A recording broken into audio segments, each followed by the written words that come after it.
जय श्री राम दोस्तों। तो आज हम बात करेंगे ऑप्टिक्स, जो क्लास 10th का एक बड़ा इंपॉर्टेंट चैप्टर है, जिसमें हम light, reflection, refraction, prism, scattering के बारे में पढ़ते हैं और बोर्ड पॉइंट ऑफ व्यू से बहुत इंपॉर्टेंट है।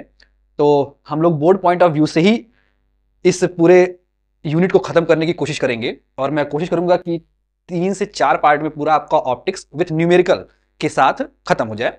तो 4 से 5, आई थिंक 4 से 5 मैक्सिमम आपका अगर वीडियो होगा इस टॉपिक से रिलेटेड, तो 4 से 5 वीडियो होंगे जिसमें आपके प्रीवियस के क्वेश्चंस और जो एनसीईआरटी के क्वेश्चन है वो सब मैं आपको लगवाऊंगा। बट आज हम स्टार्ट करने वाले हैं ऑप्टिक्स, तो थोड़ा सा मैं बिल्कुल बेसिक चीज बताने जा रहा हूं ऑप्टिक्स का, और मैं उम्मीद करूंगा कि आपको सब कुछ समझ में आ जाएगा। इसके बाद आपको कुछ और देखने और सुनने समझने की जरूरत नहीं पड़ेगी। तो सबसे पहली चीज कि हम इसमें क्या क्या आज हम स्टडी करेंगे, तो सबसे पहली चीज तो हम ये जानेंगे कि ऑप्टिक्स क्या होता है। दूसरा चीज लाइट क्या है, और उसके बाद हम लोग कुछ स्पेशल चीजों को पढ़ेंगे, जैसे कि इलेक्ट्रोमैग्नेटिक वेव क्या होता है, प्रॉपर्टी ऑफ लाइट्स क्या है, फिर ठीक है उसके बाद लाइट्स रिलेटेड जो डिफिनीशंस होती हैं उनके बारे में पढ़ेंगे। फिर ऑप्टिकल ऑब्जेक्ट और ऑप्टिकल क्या नाम सब्सटेंसेस क्या होते हैं वो डिस्कस करेंगे। इमेज क्या होता है, शैडो क्या होता है, और लास्टली इस वीडियो में हम लोग नेचर ऑफ लाइट के बारे में डिस्कस करेंगे, जहां से आपको ये समझ में आएगा कि हमको रिफ्लेक्शन और रिफ्रैक्शन कैसे और क्या पढ़ना है। तो आज की वीडियो में सबसे पहले मैं स्टार्ट करने जा रहा हूं कि ऑप्टिक्स क्या है, ऑप्टिक्स किस फिजिक्स का नाम है, उसमें हम लोग करते क्या हैं। ठीक है, तो सबसे पहले मैं आपको ये बताता हूं कि ऑप्टिक्स किसे कहते हैं। आप चाहे तो कॉपी पेन लेके नोट डाउन कर सकते हैं, मैं हिंदी और इंग्लिश दोनों में बोलूंगा। तो सबसे पहली चीज कि ऑप्टिक्स क्या है। सो ऑप्टिक्स फिजिक्स का, देखिए ऑप्टिक्स का मतलब फिजिक्स का वो ब्रांच जिसमें हम लाइट और उसके थ्रू होने वाले इफेक्ट की स्टडी करते हैं, ऐसे ब्रांच ऑफ फिजिक्स को हम लोग ऑप्टिक्स कहते हैं। तो अगर मैं आपसे डिफिनेशन के पॉइंट ऑफ व्यू से कहूं तो light is a branch of optics is a branch of physics in which we study about the light and its effect. I hope कि आपको ये डिफिनेशन समझ में आई होगी। तो सबसे पहला क्वेश्चन आता है कि भाई हमको ऑप्टिक्स में क्या पढ़ना है, लाइट के बारे में और उसके इफेक्ट्स के बारे में। तो लाइट के बारे में पढ़ना है, इसका मतलब सबसे पहले हमको ये जानना होगा कि भाई लाइट क्या होता है। तो आइए एक एक करके हम लोग डिस्कस करते हैं कि लाइट क्या होता है और उनकी ये सारी चीजों के बारे में। तो देखिए सबसे पहली बात तो ये जान लीजिए कि लाइट एक फॉर्म ऑफ एनर्जी होता है। ठीक है, लाइट जो है, light number 1, light is a form of energy होता है। ठीक है, जो कि किस फॉर्म में प्रोपोगेट करता है, ये जो कि आपका इलेक्ट्रोमैग्नेटिक फॉर्म में एक पॉइंट से दूसरे पॉइंट तक प्रोपोगेट करता है, मतलब चलता है। ठीक है ना, तो दो बातें समझने वाली हैं कि light is a form of energy which is propagate in the form of electromagnetic wave. Okay, use of light क्या है, तो लाइट का बहुत सा यूज है, जिसमें से एक जो हम लोग नॉर्मल लाइफ में यूज करते हैं, जिसके थ्रू हम किसी चीज को या किसी ऑब्जेक्ट को हम देखते हैं। अब बात आता है, देखिए अगर आप लाइट के बारे में पढ़ रहे हैं तो लाइट के बारे में दो बातें हैं कि लाइट एक फॉर्म ऑफ एनर्जी है, और चूंकि एनर्जी तो आप जानते ही क्या होता है। दूसरी बात है कि लाइट जो है वो किस फॉर्म में होता है, इलेक्ट्रोमैग्नेटिक वेव के फॉर्म में। अब क्वेश्चन ये है कि भाई फिर इलेक्ट्रोमैग्नेटिक वेव क्या होता है, बड़ा इंपॉर्टेंट चीज है। तो सबसे पहली बात आती है कि व्हाट इज इलेक्ट्रोमैग्नेटिक वेव। ठीक है, सो इलेक्ट्रोमैग्नेटिक वेव क्या है। देखिए वेव आप चूंकि जानते हैं कि वेव क्या होता है, तो अगर मैं ये कहूं कि एक ऐसा वेव जिसमें 3-4 प्रॉपर्टी एक साथ हो, कौन कौन सी प्रॉपर्टी, देखिए एक ऐसा वेव जिसमें इलेक्ट्रिक फील्ड और मैग्नेटिक फील्ड एक साथ हो। दूसरी बात कि ये दोनों फील्ड, मतलब कौन कौन से, इलेक्ट्रिक फील्ड और मैग्नेटिक फील्ड, ये दोनों एक दूसरे की क्या हो, परपेंडिकुलर हो। तीसरी प्रॉपर्टी, तीसरी चीज कि एक ऐसा वेव जिसमें ये दोनों चीज होने के बावजूद उसकी स्पीड 3 × 10⁸ मीटर पर सेकेंड हो, किसमें, वैक्यूम में। ठीक है, ये तीसरी बात। और चौथी प्रॉपर्टी कि इलेक्ट्रिक फील्ड और मैग्नेटिक फील्ड दोनों सेम डायरेक्शन में प्रोपोगेट करते हो। तो अगर एक ऐसा वेव जिसमें इलेक्ट्रिक फील्ड और मैग्नेटिक फील्ड हो, दोनों फील्ड एक दूसरे के परपेंडिकुलर हो और उनका स्पीड 3 × 10⁸ मीटर पर सेकेंड हो, और दोनों फील्ड सेम ही डायरेक्शन में प्रोपोगेट करते हो, तो ऐसे वेव को हम इलेक्ट्रोमैग्नेटिक वेव कहेंगे। ठीक है, आई होप कि आपको ये बात समझ में आई होगी। अब देखिए नॉर्मली इलेक्ट्रोमैग्नेटिक वेव जो है वो कुल हमारे डेली लाइफ में 7 टाइप के प्रेजेंट्स हैं। कौन कौन से? तो देखिए मैं आपको बताता हूं वो कौन 7 इलेक्ट्रोमैग्नेटिक वेव्स हैं। तो सबसे पहला है आपका, देखिए टाइप जो है इसके इलेक्ट्रोमैग्नेटिक वेव्स के टाइप कौन कौन से हैं। पहला है आपका एक्स रे, ये एक टाइप का इलेक्ट्रोमैग्नेटिक वेव है जिसका यूज हम लोग हड्डियों के टूटने और अक्सर आपने मेडिकल फील्ड में देखा होगा, ठीक है ना, एक्सरे जो हम निकालते हैं। दूसरा सॉरी पहला तो होता है आपका गामा रेस, ठीक है। दूसरा होता है आपका एक्स रेस, ठीक है। थर्ड है आपका यूवी रेस, अल्ट्रावायलेट, ठीक है। चौथा होता है आपका विजिबल रेस, विजिबल रेस, ठीक है। पांचवा होता है आपका आईआर रेस, आईआर का मतलब इंफ्रारेड रेस, ठीक है ना। छठवां होता है आपका माइक्रोवेव, माइक्रोवेव, अच्छा माइक्रोवेव वो आपने देखा होगा जिसमें हम लोग अवन का नाम सुना होगा, जिसमें हम लोग बेक करते हैं, किचन में अक्सर होता है, ठीक है। और सातवां होता है आपका रेडियो वेव, ठीक है, तो रेडियो। तो ये कुल 7 तरीके के इलेक्ट्रोमैग्नेटिक वेव होते हैं। अब देखिए चूंकि ये वेव होते हैं तो आप जानते हैं कि वेव में कुछ कुछ चीजें होती हैं। वेव के अंदर कौन कौन सी चीजें अवेलेबल होती हैं, पहली बात तो हम ये जान लें। देखिए वेव के अंदर क्या क्या चीजें होती हैं। एक तो होता है वेव की फ्रीक्वेंसी होती है, ठीक है। वेव का वेवलेंथ होता है, ठीक है ना, और वेव की स्पीड होती है। ये 3 चीजें होती हैं। तो याद रखिएगा सबसे इंपॉर्टेंट चीज है आपका ये वेवलेंथ। क्योंकि ये सभी के सभी इलेक्ट्रोमैग्नेटिक वेव हैं तो इन सभी इलेक्ट्रोमैग्नेटिक वेव का अपना अपना एक वेवलेंथ होता है। तो उसमें से मैं अगर चौथे वाले इलेक्ट्रोमैग्नेटिक वेव की बात करूं जिसका नाम है विजिबल रेज, ये भी एक तरह का इलेक्ट्रोमैग्नेटिक वेव है। और इस इलेक्ट्रोमैग्नेटिक वेव का जो वेवलेंथ होता है, याद रखिएगा, जो विजिबल रेज का वेवलेंथ होता है वो होता है आपका 3300 आर्मस्ट्रॉन्ग से लेकर 7800 आर्मस्ट्रॉन्ग्स के बीच में, ठीक है। और इन्हीं के बीच का जो वेवलेंथ होता है वो इलेक्ट्रोमैग्नेटिक वेव जिनका वेवलेंथ 33 आर्मस्ट्रॉन्ग से लेकर 7800 आर्मस्ट्रॉन्ग के बीच का होता है, ऐसे इलेक्ट्रोमैग्नेटिक वेव को हम विजिबल रेस कहते हैं और उसी को साधारण भाषा में हम लोग लाइट कहते हैं। तो आई होप कि आपको ये बात अच्छे से क्लियर हो गई होगी, ठीक है। तो इसको आप चाहे तो नोट डाउन कर लें, फिर मैं आगे बढ़ता हूं। अब इसके बाद आता है प्रॉपर्टी ऑफ लाइट क्या होती है। अच्छा आपसे कोई पूछ सकता है कि भाई विजिबल रेस को और हम क्या कहते हैं, तो आप बेधड़क बोलिएगा कि विजिबल रेस को हम शॉर्ट फॉर्म में लाइट भी कहते हैं, जिसका वेवलेंथ 3300 आर्मस्ट्रॉन्ग से लेकर 7800 आर्मस्ट्रॉन्ग में है। और ये 1-2 बार आपसे बोर्ड एग्जाम में पूछा भी गया हुआ है, तो थोड़ा सा आप इसको याद रखिएगा ये नंबर, ठीक है। और आपको न्यूमेरिकल जब आप लगाएंगे तो आपको आगे चीजें समझ में आएंगी भी, ठीक है। चलिए तो हम आगे चलते हैं। इसके बाद हम बात करते हैं प्रॉपर्टी ऑफ लाइट की। अब ये प्रॉपर्टी ऑफ लाइट क्या है भाई, चलिए तो property of light, property of light, तो कुछ लाइट की अपनी अपनी प्रॉपर्टी होती होगी, तो उनमें से कौन कौन सी प्रॉपर्टी हम एक एक करके डिस्कस करते हैं। आप इसको नोट डाउन करते जाइए, ज्यादा बेटर होगा। देखिए सबसे पहली बात कि पहली प्रॉपर्टी जो कि अभी अभी आपने पढ़ी कि लाइट जो है वो एक इलेक्ट्रोमैग्नेटिक वेव है, पहली प्रॉपर्टी तो यही होगी, ठीक है। दूसरी प्रॉपर्टी ये कहता है कि जो लाइट है उसकी स्पीड 3 × 10⁸ मीटर पर सेकेंड होती है, दूसरी प्रॉपर्टी। तीसरी प्रॉपर्टी क्या कहती है, तीसरी प्रॉपर्टी ये है कि लाइट को ट्रेवल करने के लिए, अच्छा मैं इसको ऐसे कहूं कि लाइट जो है वो फ्री स्पेस में भी प्रोपोगेट कर सकता है, फ्री स्पेस में भी, ठीक है, वैक्यूम में भी और अदर मीडियम,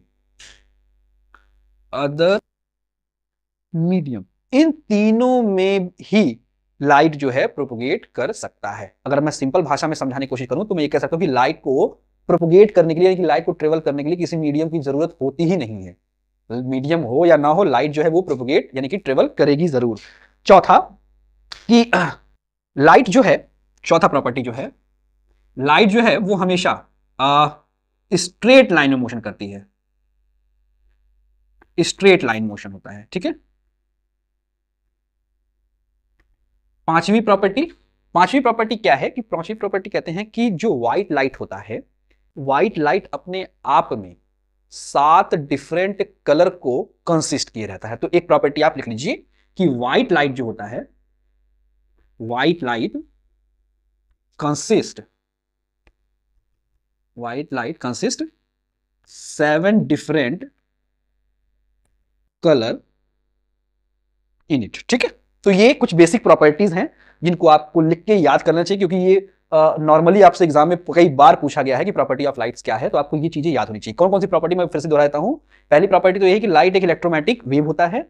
लाइट की जो स्पीड होती है वो 3×10⁸ मीटर पर सेकेंड होती है। लाइट किसी भी मीडियम में ट्रेवल कर सकता है, या मैं कहूं कि लाइट को ट्रेवल करने के लिए किसी मीडियम की जरूरत नहीं पड़ती। चौथी प्रॉपर्टी कि लाइट हमेशा स्ट्रेट लाइन मोशन करता है, यानी कि सीधा चलता है।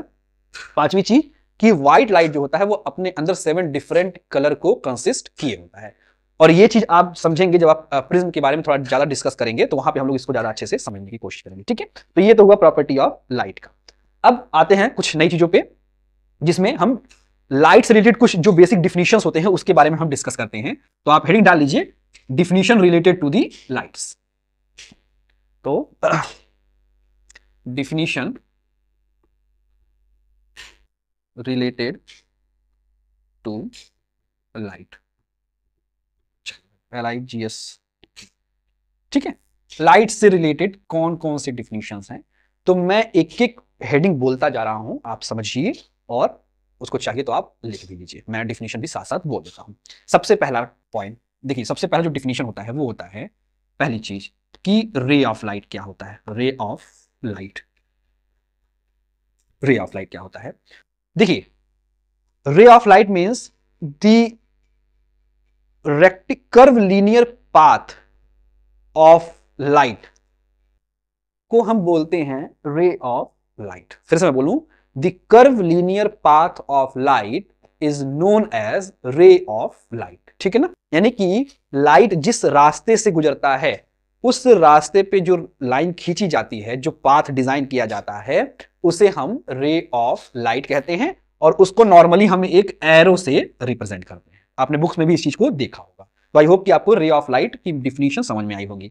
दूसरी जो डिफिनेशन है वो होती है आपकी बीम ऑफ लाइट। अब ये बीम ऑफ लाइट क्या होता है, beam of light, beam of light मतलब होता है ग्रुप ऑफ रेज। ठीक है ना, तो आप सीधे सीधे लिखिए, group of light raises is called beam of light. जैसे कि अगर मैं देखिए आपको मैं कई सारे रेज दे दूं, तो मैंने बताया ना कि रेज को हम लोग एक एरो से रिप्रेजेंट करते हैं, तो कई सारे एरो अगर एक साथ, मतलब कई सारे रेज एक साथ आपको कंबाइन करके मैं दे दूं बंडल में, तो उसे ही हम कहेंगे बीम ऑफ लाइट। और beam of light basically 3 type के होते हैं। कौन कौन सा भाई, तो बीम ऑफ लाइट 3 टाइप के हैं। कौन कौन से हैं, पहला होता है आपका, लिख जाइए आप चाहे तो, कन्वर्जिंग बीम ऑफ लाइट। ठीक है, दूसरा होता है आपका डाइवर्जिंग बीम ऑफ लाइट, और तीसरा होता है आपका पैरेलल बीम ऑफ लाइट। अब ये तीनों क्या होते हैं हम एक एक करके थोड़ा थोड़ा समझते हैं। अच्छा, बीम ऑफ लाइट का मतलब ग्रुप ऑफ रेज। तो अगर मैं ये कहूं कि कई सारे रेज, ठीक है, देखिए, अगर कई सारे रेज जब किसी एक पॉइंट पे आके मिलते हैं, तो ऐसे ग्रुप ऑफ रेज या ऐसे बीम ऑफ लाइट को हम लोग बोलते हैं कन्वर्जिंग बीम ऑफ लाइट। ठीक है, अगर किसी एक पॉइंट से कई सारे रेज डिफरेंट डिफरेंट डायरेक्शन में निकलते हैं, देखिए, आई होप कि आपको समझ आ रही होगी, तो जब कई सारे रेज एक पॉइंट पे आके मिलते हैं तो इसे हम बोलते हैं कन्वर्जिंग बीम ऑफ लाइट। अगर किसी पॉइंट से कई सारे रेज एक साथ निकल रहे हैं अलग अलग डायरेक्शन में, तो उसे हम कहेंगे डाइवर्जिंग बीम ऑफ लाइट।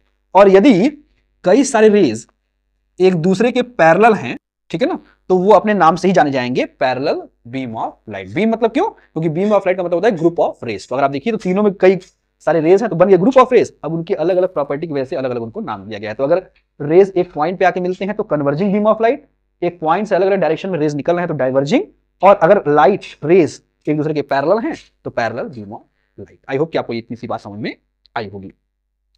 देखिए, एक तीसरी बात क्या होती है, पहला देखिए, पहला डिफिनेशन तो हो गया आपका रे ऑफ लाइट किसे कहते हैं, दूसरा डिफिनेशन हो गया बीम ऑफ लाइट क्या होता है। अब हम तीसरी की बात करते हैं। चल देखिए, तीसरा डिफिनेशन जो बहुत नॉर्मली यूज किया जाता है वो होता है आपका चौथा पॉइंट, कि मीडियम किसे कहते हैं। ये मीडियम क्या होता है, बड़ा इंपॉर्टेंट टॉपिक है, तो याद रखिएगा, वो हर एक जगह जहां पे ग्रेविटेशनल फील्ड प्रेजेंट होता है, यानी कि ग्रेविटी का इफेक्ट, वो हर एक जगह जहां पे ग्रेविटी का इफेक्ट प्रेजेंट है, उस हर एक जगह को हम मीडियम कहते हैं। ठीक है, आई होप कि आपको ये छोटी सी बात समझ में आ रही होगी। देखिए, मीडियम बेसिकली दो टाइप के होते हैं। एक वो मीडियम, ये मीडियम जो होते हैं दो टाइप के होते हैं। एक तो वैक्यूम मीडियम, ठीक है, और एक होता है some other medium. Vacuum medium या फिर कोई आप कह सकते हैं बाकी के कोई भी दूसरे मीडियम। वैक्यूम मीडियम वो जगह जहां पे किसी भी तरह का एटमॉस्फेयर नहीं है, केवल और केवल क्या है, ग्रेविटेशनल फील्ड है, यानी कि ग्रेविटेशनल फोर्स अवेलेबल है, बाकी कुछ और अवेलेबल है ही नहीं। ऐसे मीडियम को हम कहते हैं वैक्यूम मीडियम। और अगर ग्रेविटेशनल फील्ड के अलावा, यानी कि ग्रेविटेशनल फोर्स के अलावा कुछ और भी मौजूद है, कुछ भी X Y Z doesn't matter, कुछ भी अगर मौजूद है, किसी भी तरह का एटमॉस्फेयर अगर मौजूद है, तो हम उसे अदर मीडियम के नाम से जानेंगे। जैसे आप जहां पे रहते, जहां पे मैं इस वक्त हूं, यहाँ पे एयर है, ठीक है ना, तो ये हो गया आपका एयर मीडियम। अगर मैं पानी में चला जाऊं तो उस केस में मेरा कहलाएगा वाटर मीडियम। अगर आप एक छोटा सा स्टील ले लीजिए, ये ग्लास आप ले लीजिए, ठीक है ना, तो ये तो स्टील का बना हुआ, तो ये स्टील मीडियम हो जाएगा आपका। ऐसे ही अगर आप ग्लास ले लीजिए तो वो आपका ग्लास मीडियम कहलाएगा, ठीक है ना।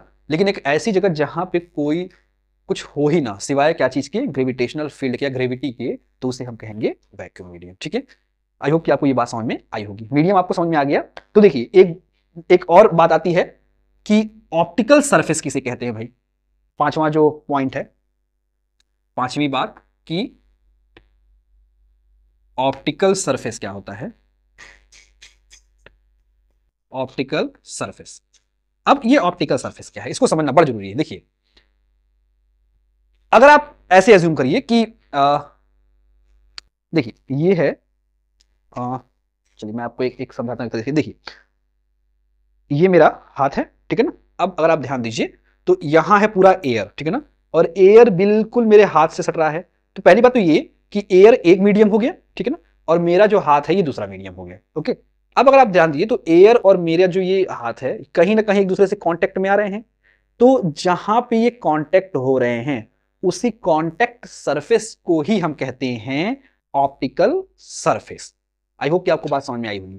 कोई भी दो मीडियम लीजिए, तो वो दोनों मीडियम जहां पे एक दूसरे को कांटेक्ट करते हैं, उसी कांटेक्ट सरफेस को हम कहते हैं ऑप्टिकल सरफेस। आई होप कि आपको ये बात समझ में आई होगी। तो ऑप्टिकल सरफेस का मतलब क्या हो गया, the contact surface between two layer. जैसे मैं आपको एक एग्जांपल दूं, लेट सपोज ये आपका है वाटर, ठीक है ना, ये पानी है, और पानी के नीचे एक ग्लास प्लेट रखा हुआ है, लाइक दिस वन, ठीक है, ऐसे मान लीजिए एक शीशा रखा हुआ है, और शीशे के ऊपर क्या रखा हुआ है आपका, पानी। तो देखिए, ये जहां पे पानी और शीशा एक दूसरे से मिल रहे हैं, इसी कांटेक्ट सरफेस को ही हम लोग बोलते हैं ऑप्टिकल सरफेस। ठीक है, आई होप कि आपको ये बात समझ में अच्छे से आ गई होगी। इसके बाद बात आता है कि ऑप्टिकल सब्सटेंस क्या होता है। देखिए, जो 6 पॉइंट है वो होता है आपका ऑप्टिकल सब्सटेंस।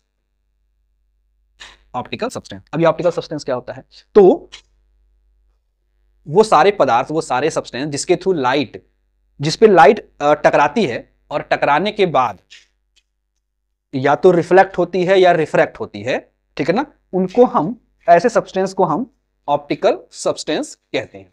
ये बेसिकली 3 टाइप के होते हैं। पहला ऑप्टिकल सब्सटेंस होता है आपका ट्रांसपेरेंट, ट्रांसपेरेंट ऑप्टिकल सब्सटेंस। दूसरा होता है आपका, देखिए जो दूसरा होता है आपका ऑब्क्यू ऑप्टिकल सब्सटेंसेस, और तीसरा जो होता है वो होता है आपका ट्रांसलूसेंट, ट्रांसलूसेंट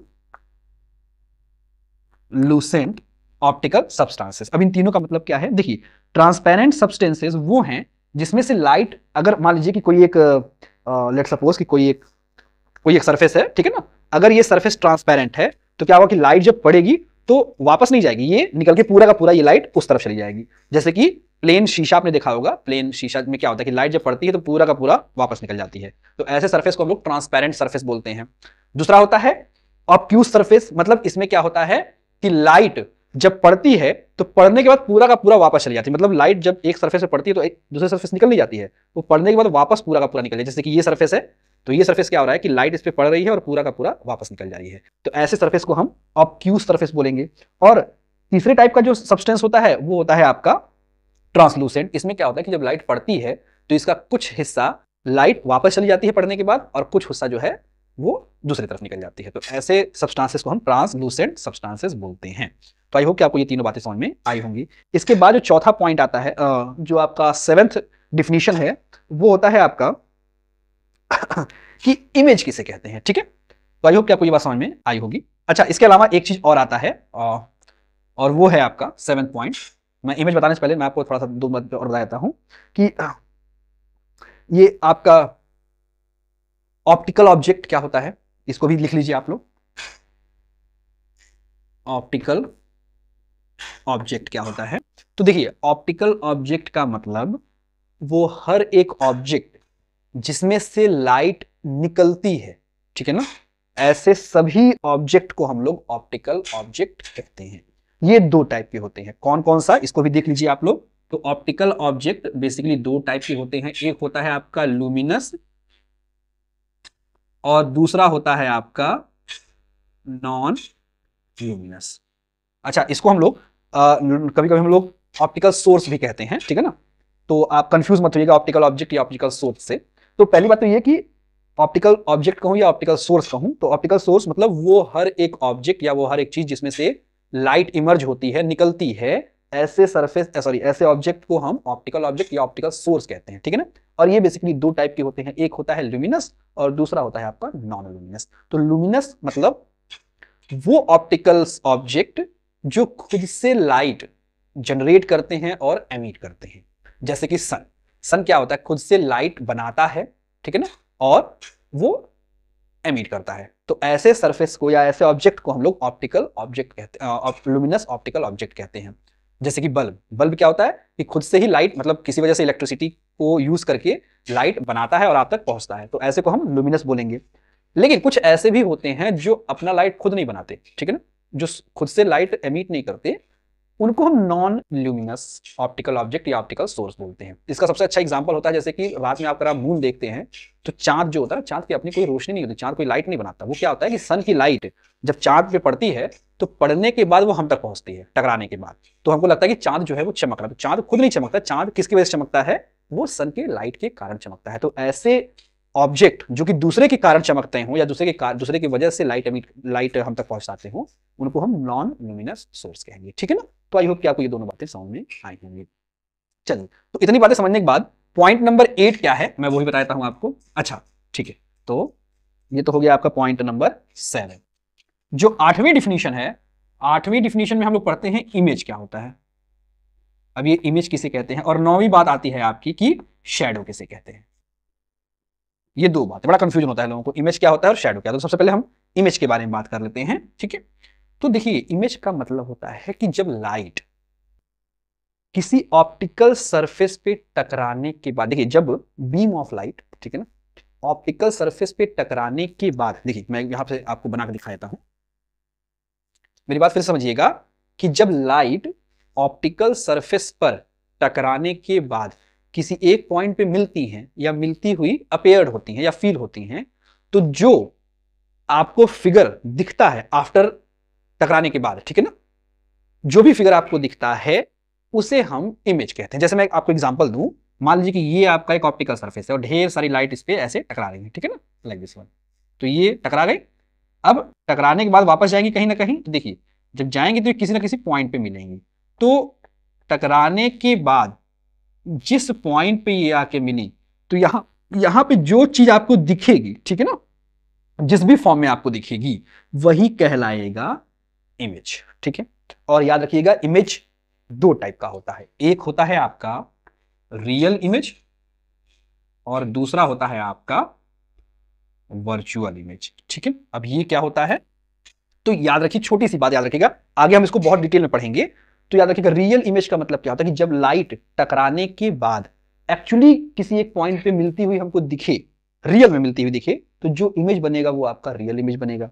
अगर वो मिलती हुई रियल में ना मिले, लेकिन वो अपीयर्ड होती हुई लगे, मतलब फील होती हुई लगे, तो ऐसे टाइम जो इमेज आपका बनेगा वो आपका वर्चुअल इमेज कहलाएगा। तो आई होप कि आप कंफ्यूज नहीं हुए होंगे इसमें, ठीक है। जैसे मैं आपको एक डिफरेंस एक मैं आपको एग्जांपल दिखाऊं, लाइक दिस वन।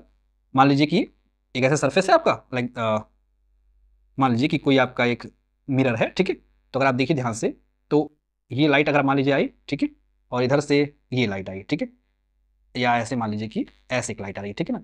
तो होगा क्या, ये तो है आपका मिरर। अब लाइट क्या होगा कि इधर से आएगी तो मिरर की वजह से इधर निकल जाएगी, रियल में तो ऐसे निकलेगी, ठीक है, और ये लाइट आएगी तो एक्चुअल में इधर निकल जाएगी। तो देखिए अब अगर मैं, अब देखिए लाइट इसके पीछे तो आ नहीं रही है, तो मैं इसको अपेयर कराता हूँ ऐसे डैश लाइन से। तो अगर आप ध्यान से देखिए तो यहाँ पे रियली नहीं मिल रहा है, ठीक है ना। यहाँ पे देखिए लाइट रियली एक दूसरे को मिल रहे हैं ना। तो जहां पे लाइट ऑप्टिकल सरफेस पे टकराने के बाद जब रियली एक दूसरे को जिस पॉइंट पे मीट करते हैं, वहां बनने वाला इमेज रियल इमेज, और जहां पे अपेयर होते हुए फील होते हैं केवल, यहां पे बनता है आपका वर्चुअल इमेज। तो यहां पे आपका बनेगा वर्चुअल इमेज, और यहां पे क्या बनेगा आपका रियल इमेज। आई होप कि आपको ये बात समझ में आई होगी, ठीक है। तो इसके बारे में हम आगे और डिस्कस करेंगे, बहुत डिटेल में डिस्कस करना है, बट अभी आप समझ लीजिए इतनी बात, ठीक है।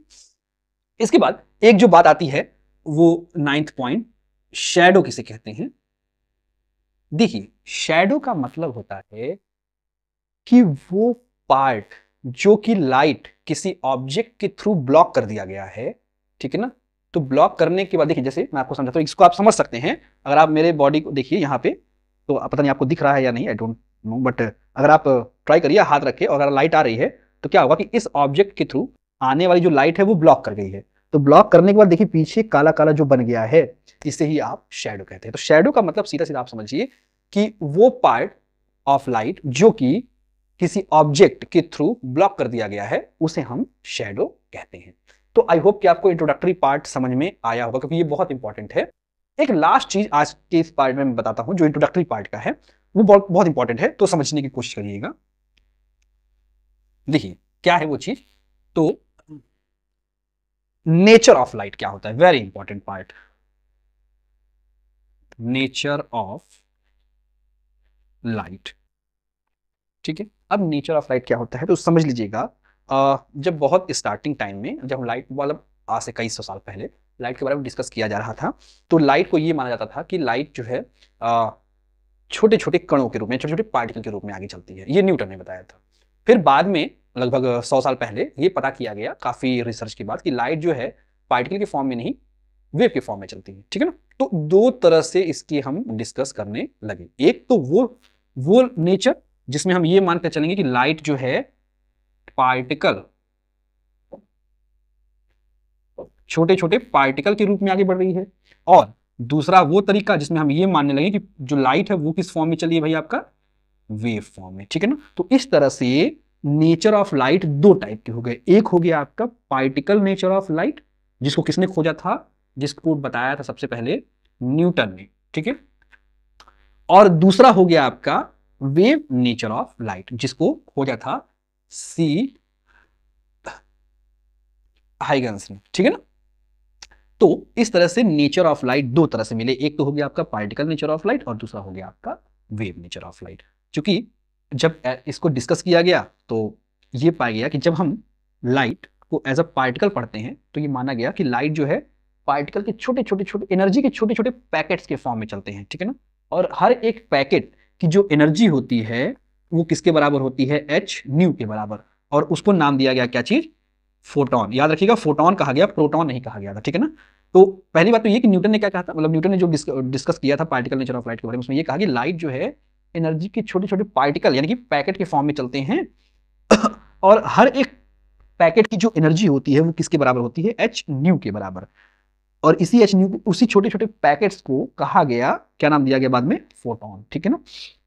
जहां पे एच जो होता है वो प्लांक कांस्टेंट कहलाता है, ये आगे की जब क्लासेस में जाएंगे तो आप पढ़ेंगे। और न्यू जो होती है उस लाइट की फ्रीक्वेंसी को रिप्रेजेंट करता है। ई तो एनर्जी है उस लाइट की, ठीक है ना। तो आई होप कि आपको ये बात समझ आएगी। और उसके बिहाफ पे हमको, जब हम ये मान के चलते हैं कि लाइट जो है एक पार्टिकल नेचर के फॉर्म में है, तो हमको कौन कौन से इफेक्ट देखने को मिलते हैं। तो पहला इफेक्ट देखने को मिलता है वो होता है आपका रिफ्लेक्शन का, ठीक है।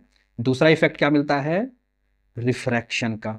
तीसरा इफेक्ट क्या मिलता है मुझे, स्कैटरिंग का, ठीक है, स्कैटरिंग का। चौथा इफेक्ट क्या मिलता है, डिस्पर्सन का, ठीक है ना, डिस्पर्सन का। ये सब आपके चैप्टर के टॉपिक्स हैं। और पांचवा इफेक्ट क्या मिलता है, जो कि स्कैटरिंग का ही पार्ट होता है, वो होता है आपका टिंडल इफेक्ट, ठीक है ना। टिंडल इफेक्ट आपके ऑप्टिक्स का सबसे लास्ट टॉपिक है, ठीक है ना। तो ये 4-5 इफेक्ट आपको देखने को मिलते हैं जब हम लाइट को एज अ पार्टिकल नेचर पढ़ते हैं। लेकिन जब हम लाइट को एज अ वेव नेचर पढ़ते हैं तो उसमें हमको कुछ और फिनोमिना देखने को मिलते हैं जो कि हम डेली लाइफ में महसूस नहीं करते। और वो कौन कौन से फिनोमिना होते हैं, आप चाहे तो लिख सकते हैं, वैसे आपके लेवल पे इंपॉर्टेंट नहीं है, फिर भी मैं बता देता हूं। तो वेव के फॉर्म में जब हम लाइट की स्टडी करते हैं तो हमको इंटरफेरेंस का फिनोमिना मिलता है, डिफ्रैक्शन का फिनोमिना मिलता है, पोलराइजेशन का फिनोमिना मिलता है, ठीक है ना। तो ये सारे कुछ इंपॉर्टेंट फिनोमिना है जो हमको वेव नेचर के फॉर्म में जब लाइट को पढ़ते हैं तब मिलता है। लेकिन class 10th point of view से और board exam point of view से हमको पार्टिकल नेचर की ही स्टडी करनी है।